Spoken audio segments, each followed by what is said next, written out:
A cold welcome.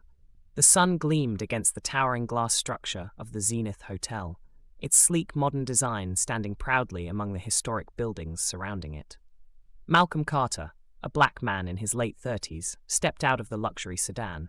His tailored suit was as sharp as his business acumen, and his presence commanded respect. For years, Malcolm had built his career from the ground up, transforming his small real estate startup into a billion-dollar enterprise.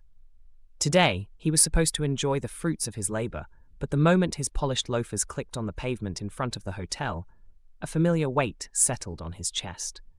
His assistant, Nina Bradford, followed closely behind, juggling their luggage and a leather portfolio. Nina, a sharp-minded woman with impeccable attention to detail, had confirmed the hotel reservation weeks ago. Still, Malcolm couldn't shake the unease bubbling inside him. The Zenith was renowned for catering to the world's elite, and Malcolm was certainly among them. Yet, the lingering question remained, would they see his success, or only his skin color? "Everything's set, right?" Malcolm asked, his tone calm but clipped as they approached the entrance. "Absolutely," Nina replied, her smile unwavering. "I triple-checked the reservation. You're their VIP guest for the week." Malcolm gave her a faint smile, grateful for Nina's efficiency. She wasn't just an assistant, she was family. They had been through it all together, from the days when they couldn't even afford an office to now, where Malcolm was the head of a massive real estate empire. Still, he had learned to expect resistance in spaces that didn't often welcome people like him. As they entered the grand lobby, the opulence was undeniable. High ceilings, glittering chandeliers, and soft classical music evoked old-world luxury. But the eyes that trailed Malcolm's every step felt anything but welcoming. "Good afternoon," the receptionist greeted them, her tone polite but cold, her gaze scanning Malcolm's face before darting to Nina. "How may I assist you?" "We have a reservation under Carter," Nina said confidently. The receptionist hesitated, her fingers moving over the keyboard with practiced efficiency.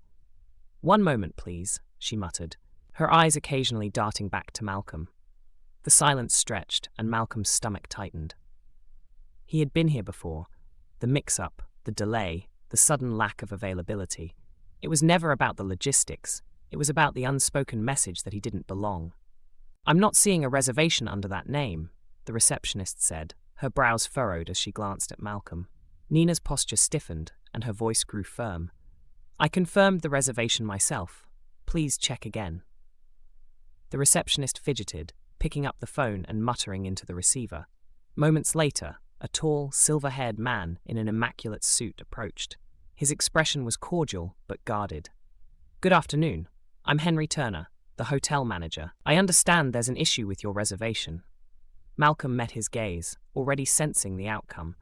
The subtle tension in Turner's stance and the hesitance in his smile told him everything he needed to know. "There seems to have been a misunderstanding," Turner continued, his voice dripping with false politeness. "Unfortunately, we won't be able to accommodate you today. All our suites are fully booked." "That's impossible," Nina interjected, her face flushed with anger. "We confirmed this weeks ago." Malcolm raised a hand, silencing her. He didn't need to hear the excuses. He'd been in this position too many times before. The refusal wasn't about overbooking. It was about what he represented.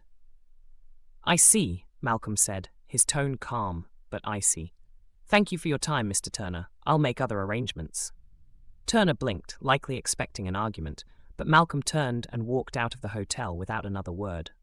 Nina scrambled to follow him, her frustration palpable. "This is outrageous, Malcolm. You can't just let them get away with this. We should go to the press or call a lawyer or—" "Nina," Malcolm said sharply, stopping in his tracks. He took a deep breath before continuing, his voice low and measured. "I've fought this battle my entire life. Do you think this is the first time I've been denied something because of my skin color?" Nina's anger softened into sadness. "But you shouldn't have to keep fighting like this. You've earned everything." "I know," Malcolm interrupted, "and that's exactly why I can't fight them on their terms. They want me to react. They want a spectacle, but I won't give them the satisfaction." "So what now?" Nina asked, her voice tinged with resignation. Malcolm's eyes flickered with determination. "Now we regroup. We'll find a new hotel for tonight, and then I'll make other plans for the Zenith. That evening, Malcolm sat in a smaller, less grand hotel room, gazing out at the city skyline. The sting of the Zenith's rejection still lingered, but as he sipped his coffee, a plan began to form in his mind. The Zenith had refused to host him, but they had no idea who they were dealing with. Malcolm Carter didn't back down. If they wouldn't accept him as a guest, he'd return as something else entirely.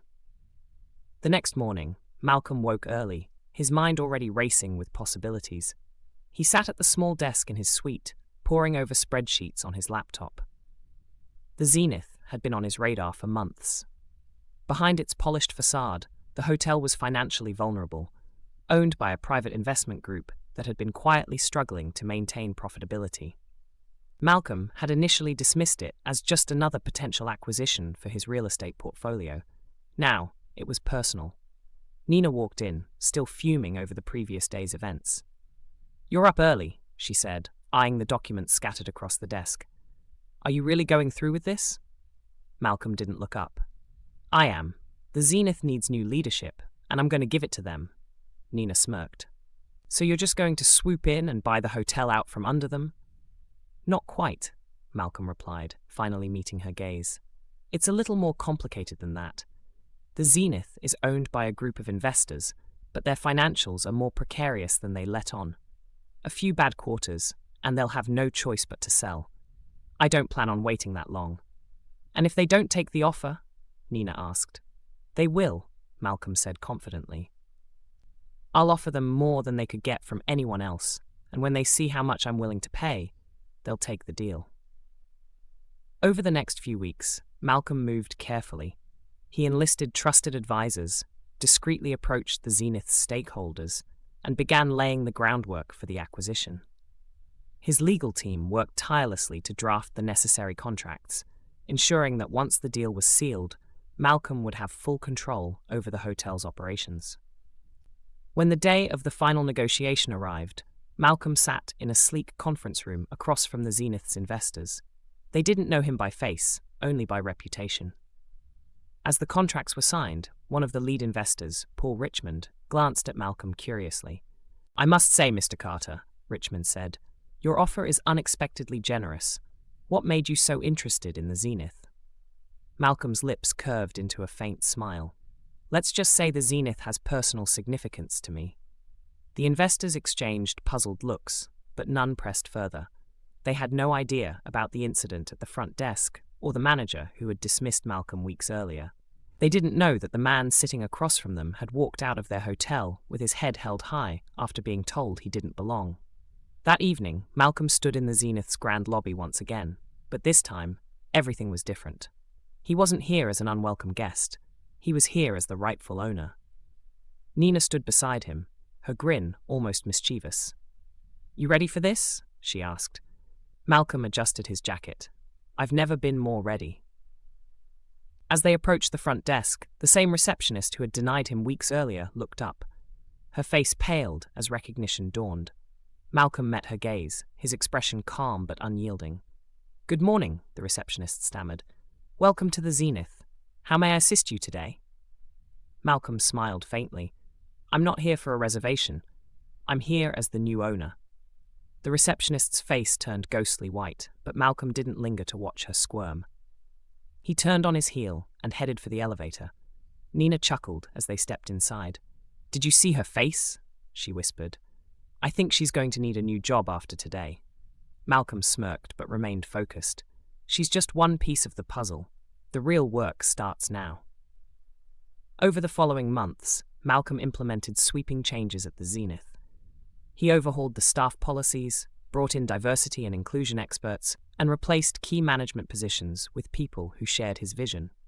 The Zenith would no longer be a place of exclusion.